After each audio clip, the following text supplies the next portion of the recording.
Ei, maravilha, que coisa linda, gente. A festa ontem, né? A festa hoje. Vocês são uma igreja vibrante. Falei para aquela, nós temos que botar todo fogo naquele nosso povo gaúcho lá, para eles ficarem assim também. Chamar vocês lá também. Vamos levar essa igreja inteira, fazer uma caravana lá para Porto Alegre. Nós temos uma igreja muito abençoada, mas vocês são fora da curva. Glória a Deus. Então, o pastor Marco, a pastora Cris, os pastores são instrumentos de Deus nesse lugar para realmente agitar o agreste pernambucano. E coisa linda, né? Ver a supervisora, estudante, trabalhadora, ocupada. Glória a Deus que ela é solteira e ela tem tanto tempo, tem um nome de abelha, faz mel. Tem que ser um zangão muito abençoado para uma abelha dessa, né? Então, no tempo certo, Deus manda os zangões também. Mas, queridos, a mensagem de hoje é uma mensagem que não fala de 18 anos, mas ela fala de ousadia, perseverança, fé, de fazer um milagre, fazer acontecer algo sobrenatural diante de situações improváveis, de situações adversas, tá certo? Não que a gente passe por isso, mas se alguma situação apertada surgir, nós temos referenciais da palavra de Deus do que fazer, como agir, ainda quando nós possamos ser improváveis. A mensagem é essa: os improváveis salvam a cidade. O que é um improvável? É alguém que pelo natural não teria jamais condição de fazer algo e mesmo assim ele faz. O improvável é aquele que não tem perspectiva. Improvável de probabilidade, ele não tem probabilidade natural de fazer algo grande, algo que mude uma situação. O pano de fundo aqui é a história bíblica do Eliseu. Já no final do seu ministério, ele foi usado duplamente, além de Elias, para fazer sinais e milagres e grandes coisas em Israel. E uma delas, no capítulo 5 de 2 Reis, foi quando Naamã, aquele grande comandante leproso da Síria, veio pedir cura para o rei. E na verdade quem foi o instrumento de Deus foi Naamã. Naamã era ele, foi Eliseu para trazer cura para Naamã. Ben-Hadad era o rei da Síria. Passou mais um tempo e apesar de Eliseu ter sido usado para curar o chefe do exército do inimigo, eles de novo cercaram Israel com muita truculência, invadiram tudo e sobrou e ficou somente a cidade, a capital Samaria, que não caiu. Mas Samaria foi cercada de tal maneira que não tinha como entrar ou sair muito tempo, um cerco muito longo, tá certo? Tão terrível, que eles perderam as esperanças até de viver. Vamos ler o texto que diz, capítulo 6, 26 a 30.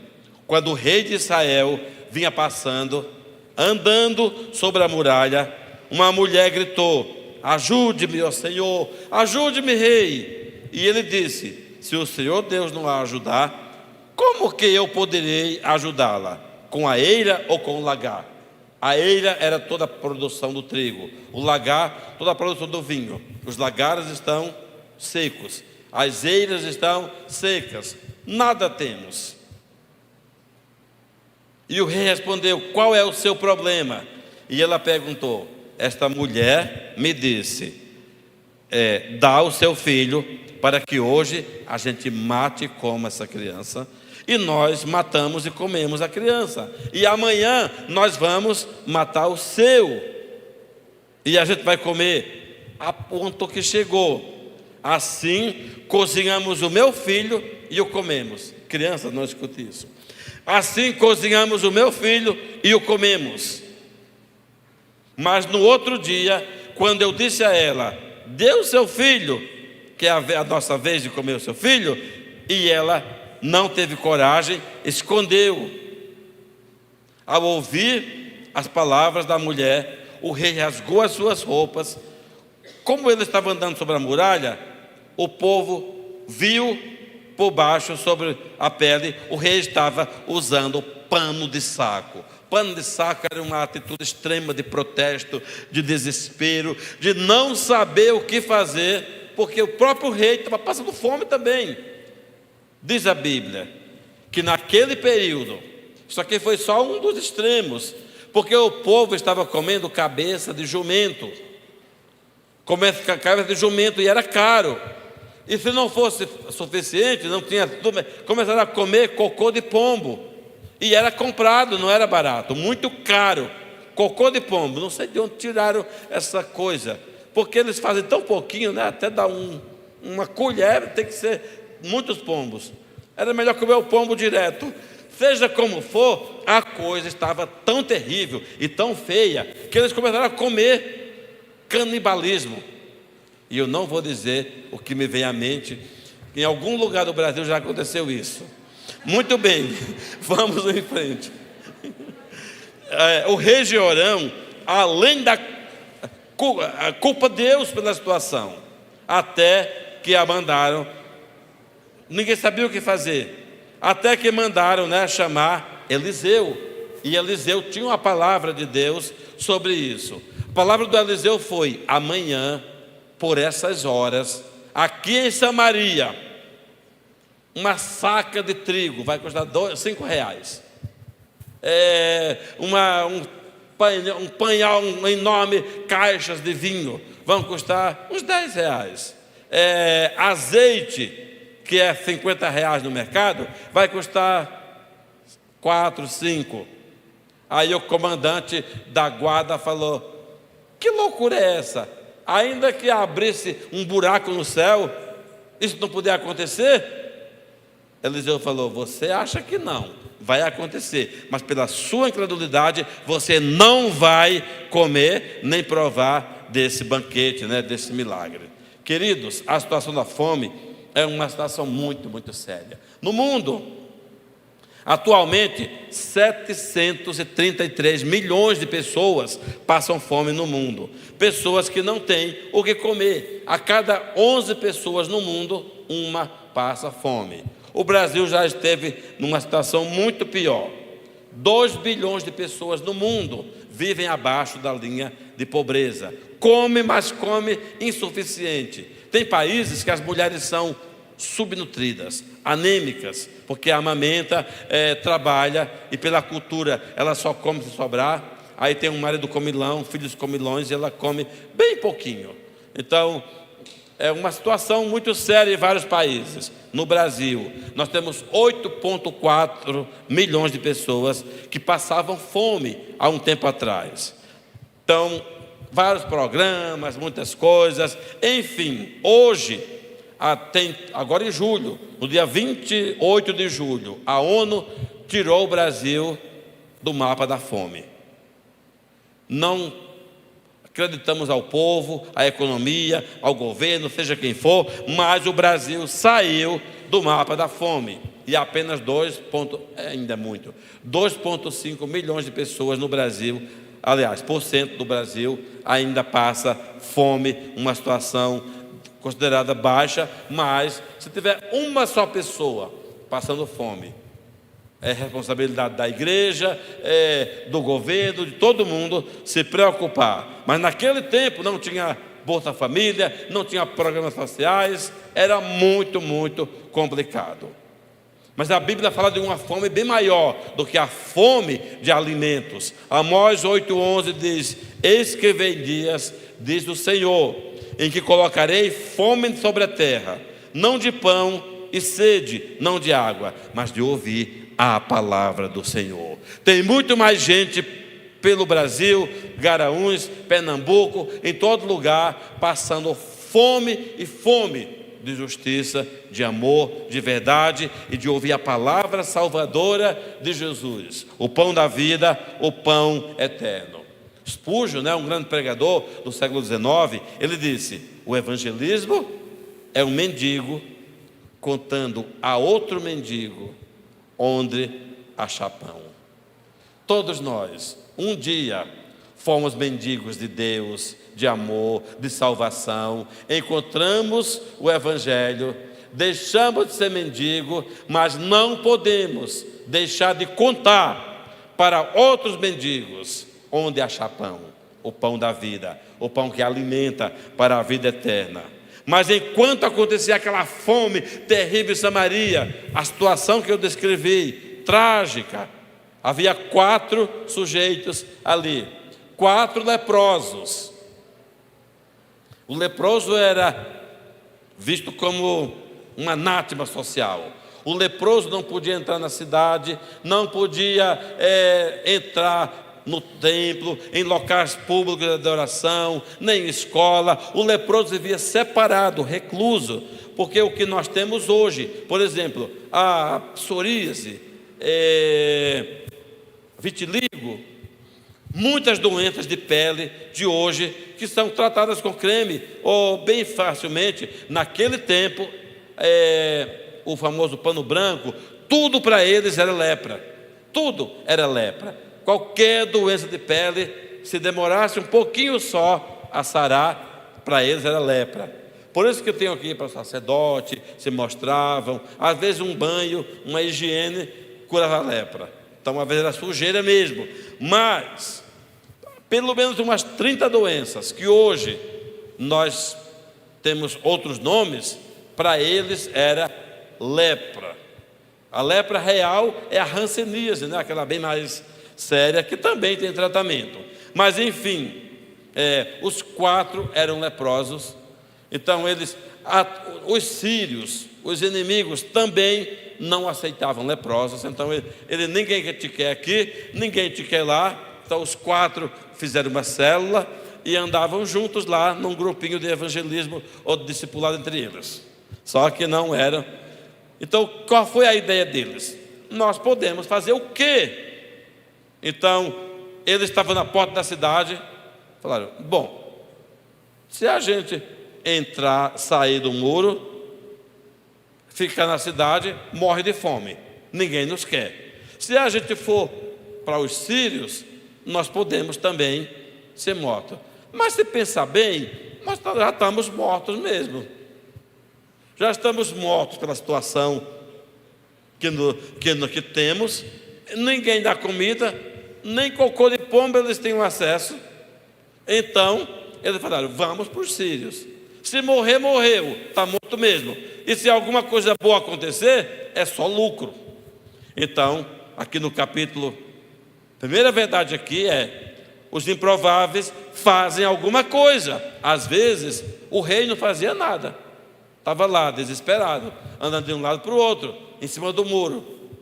Agora, os improváveis, que são esses, capítulo 7, 3 e 4. 4 homens leprosos estavam à entrada do portão da cidade. Eles disseram uns aos outros: para que vamos ficar aqui sentados até morrer? Se decidimos entrar na cidade, há fome na cidade e morreremos lá. Se ficarmos sentados aqui, também morreremos. Vamos então para o arraial dos sírios e nos entreguemos a eles. Se nos deixarem viver, viveremos. Se nos matarem, apenas morreremos. Quer dizer, apenas vamos cair duro, já está morto mesmo. Eles não sabiam, não podiam simplesmente ficar sentados. Eles tinham que fazer alguma coisa. Tem gente que, apesar das limitações, ele sabe que ele precisa fazer alguma coisa. Os leprosos decidiram ir e eles foram.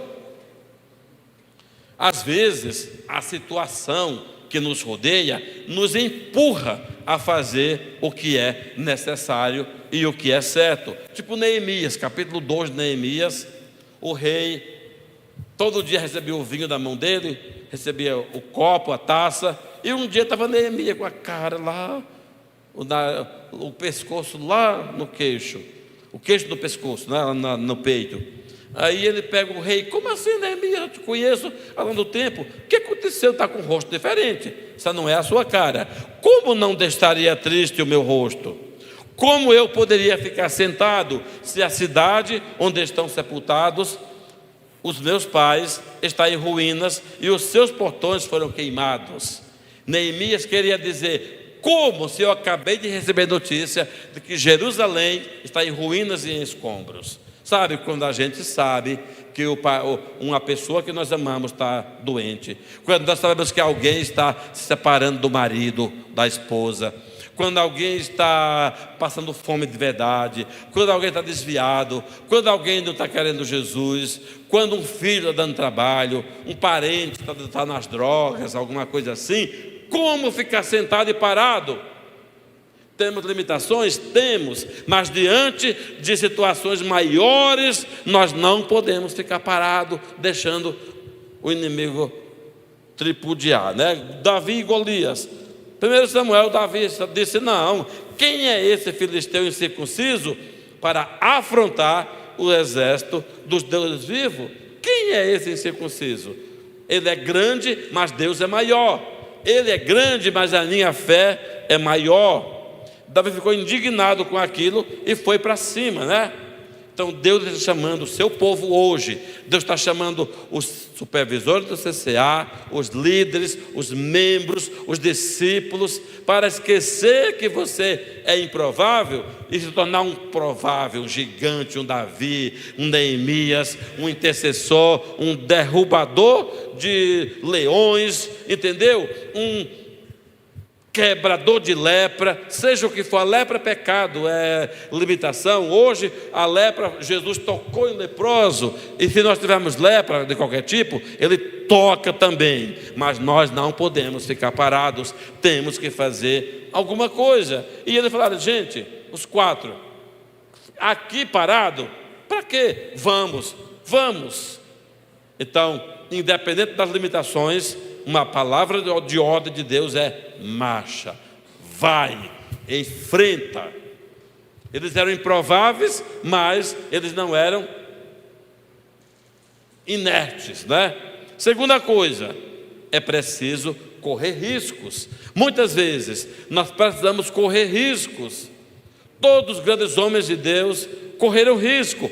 Correr risco não é enfrentar o perigo de maneira cega ou de maneira atrapalhada, é correr um risco debaixo da submissão e debaixo da fé e da ousadia em Deus, e Deus honra aquilo que é feito em fé, em coragem, em ousadia.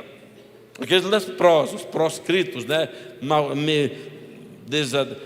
Proscrito quer dizer um pária, quer dizer alguém que não tem valor. Ele não tinha o título de eleitor, eles não tinham carteira de motorista, eles não tinham diploma do ensino médio, mas eles estavam lá querendo fazer alguma coisa. Segundo Reis 7,4, se decidirmos entrar na cidade, tem fome e morreremos. Se ficarmos parados, morreremos. Se formos para o meio do inimigo, ou morreremos, ou eles vão fazer alguma coisa por nós. Mas parados não ficamos, na cidade também não. Noé correu o risco de quê? De obedecer a Deus e construir uma arca. Abraão correu o risco de ir para o desconhecido, mas não critique Noé. Alguém disse que Noé sofreu bullying, crítica, zombaria, até que começou a chover.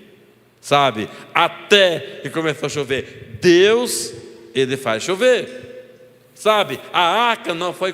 O Titanic foi construído por engenheiros de alto nível, e a arca foi construída por amadores.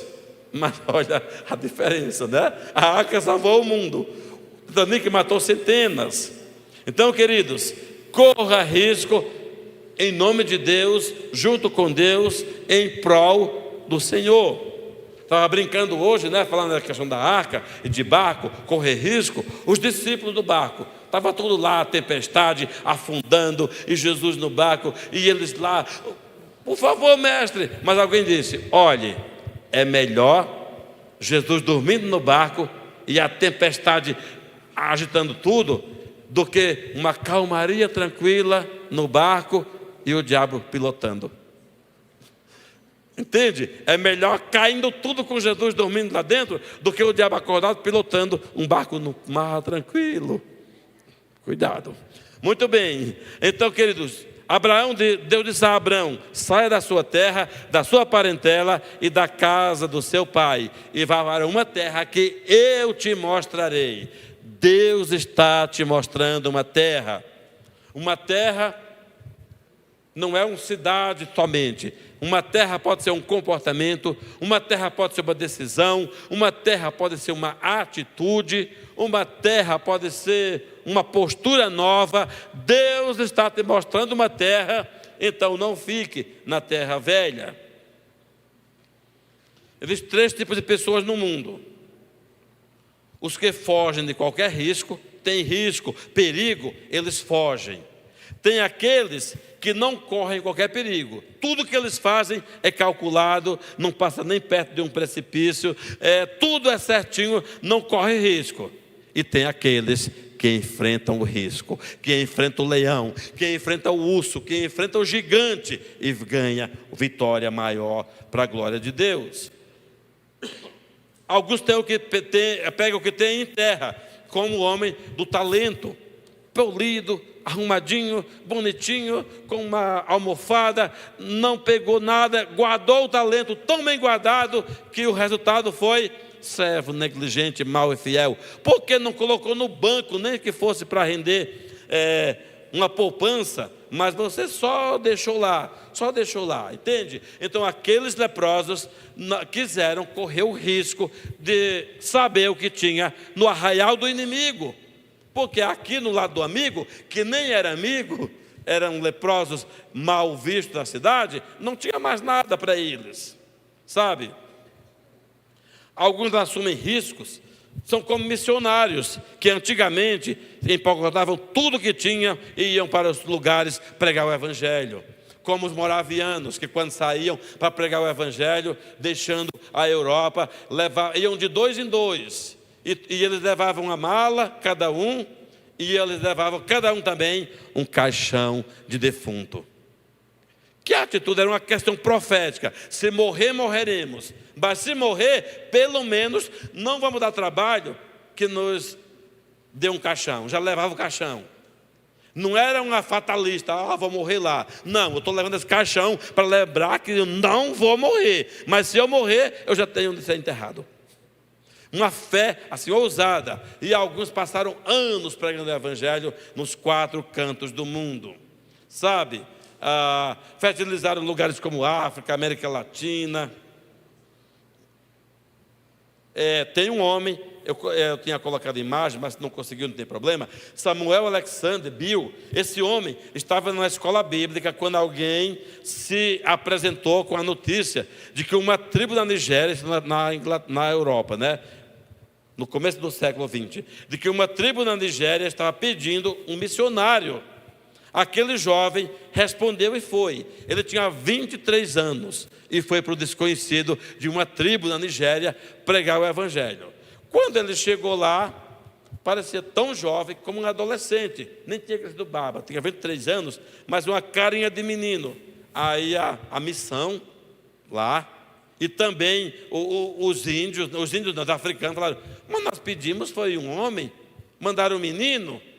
Mas aquele menino com aquela esposa dele ficaram lá 53 anos. Fizeram um rebuliço enorme, plantaram igrejas, abriram escola, hospital, arriscaram tudo e Deus deu tudo o que eles precisavam. Quem dá tudo, recebe tudo e mais ainda um tanto da parte de Deus.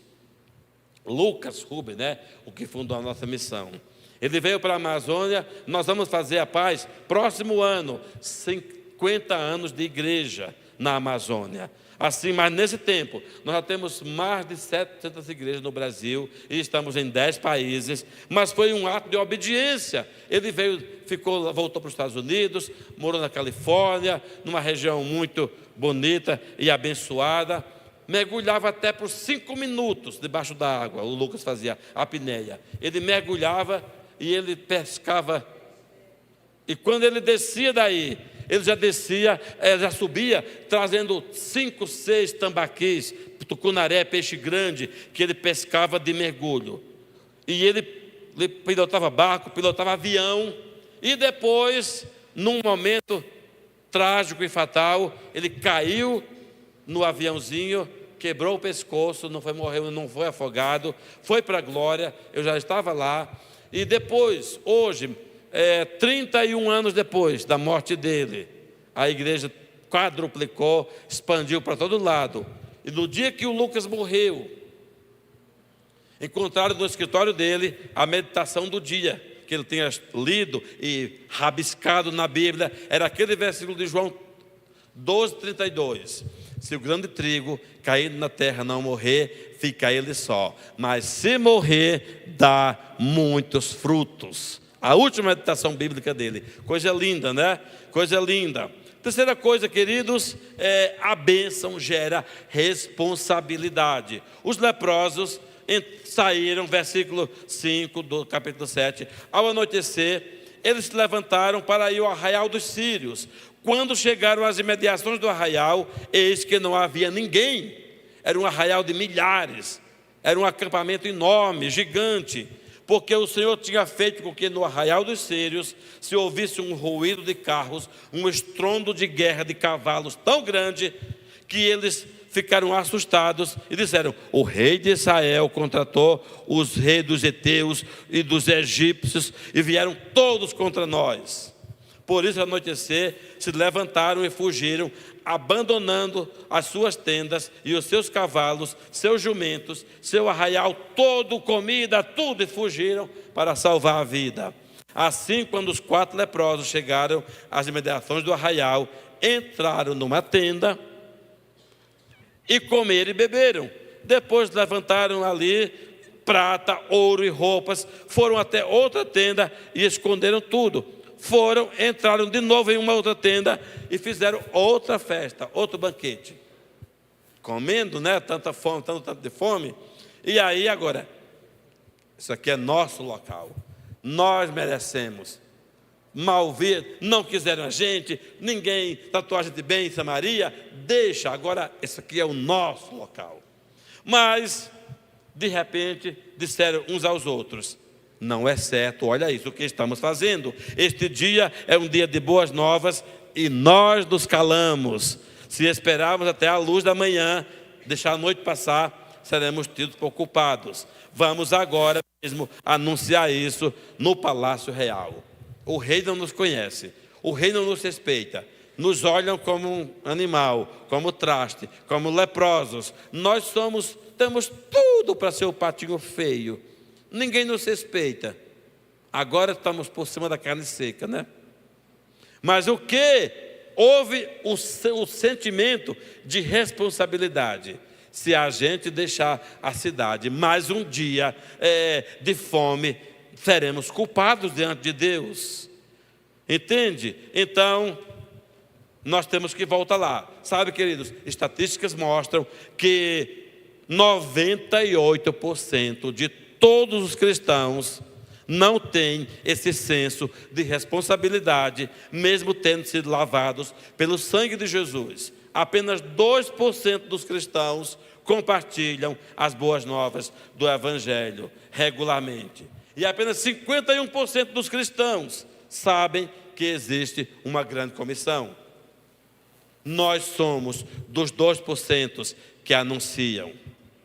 Não, os 98 somente come, né? Somente come lá. Então, nosso Deus está despertando a igreja hoje com o propósito de anunciar: ah, mas eu sou inadequado. Ah, mas eu sou improvável. Ah, mas manda outro, Senhor, como Moisés. Manda outro. É você mesmo. É você mesmo. Sabe? É tempo de tocar a trombeta, é tempo de anunciar Jesus, é tempo de voltar e contar onde tem comida. E aqueles leprosos voltaram. Será que nós estamos encontrando comida e distribuindo e anunciando para quem não tem? Muito bem, quando Eliseu previu, número 4, devemos, é o último, correr riscos pelo reino. Quando Eliseu previu que o cerco de Samaria seria levantado, o oficial do rei duvidou, aquele que eu já falei, capítulo 7, 1 e 2. Então Eliseu disse: ouçam a palavra do Senhor. Assim diz o Senhor: amanhã, a estas horas, mais ou menos, junto ao portão de Samaria, uma medida de farinha será vendida por 1 moeda de prata, e 2 medidas de cevada serão vendidas por 1 moeda de prata. Porém, o capitão em cujo braço o rei se apoiava, respondeu ao homem de Deus: mesmo que o Senhor Deus fizesse janela no céu, será que isso poderia acontecer? O profeta respondeu: vai acontecer, você vai ver com seus próprios olhos, mas você não vai comer. Sabe, queridos, é tempo de parar de comer cocô de pombo. Você não come mais, mas tem gente comendo. É uma metáfora para dizer como é a vida de quem não tem Jesus lá fora. Pode ser um parente, um amigo, um vizinho. É tempo de parar de comer cabeça de jumento, ou de ser um jumento. Sério. É tempo de parar com o canibalismo.